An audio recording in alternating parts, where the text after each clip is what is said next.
แขกโต๊ะสี่แล้วหรือคนดีชื่อเก๋นักร้องคาเฟ่ที่เคยนั่งคุยคืนนั้นเจ้าขึ้นร้องเพลงนักร้องมาหลายรางวัล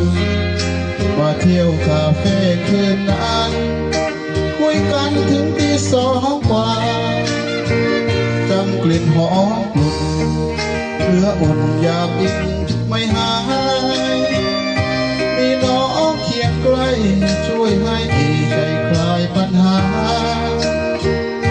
จิบเบียร์บางๆน้องนางเคียงข้างกายายามห่างใจยังควรหาอยากมาคาเฟ่ทุกคืนคืนที่ไม่มาเขาว่าเก๋ควงคนใหม่เป็นแขกโต๊ะใหญ่ของพวงมาลัยหวานชื่อ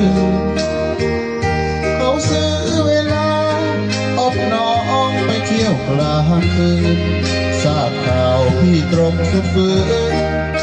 ไม่รู้ค้างคืนหรือเปล่าลืมแขกโต๊ะสี่แล้วหรือคนดีชื่อเก๋พี่มาคาเฟ่คืนนี้ด้วยใจเหงาคิดเดียวคนเดียวคอยเก๋ด้วยใจซึมเศร้าไม่มีมาหลายกลองเจ้าเก๋ที่เรานั่งเศร้าเดียวดาย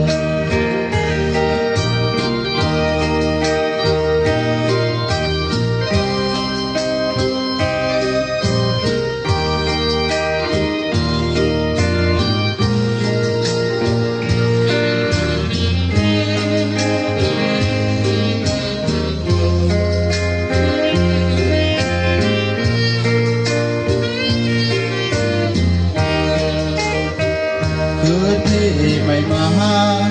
เขาว่าเก๋ควงคนใหม่เป็นแขกโต๊ะใหญ่ขอพวงมาลัยหวานชื่อเขาซื้อเวลาอบน้องไปเที่ยวกลางคืนทราบข่าวพี่ตรงสุดฝืนไม่รู้ค้างคืนหรือเปล่าลืมแขกโต๊ะสี่แล้วหรือคนนี้ชื่อเก๋พี่มาคาเฟ่คืนนี้ด้วยใจเหงาจิบเบียร์คนเดียวคอยเก๋ด้วยใจซึมเศร้าไม่มีมาลัยคล้องเจ้าเก๋ทิ้งเรานั่งเศร้าเดียวดาย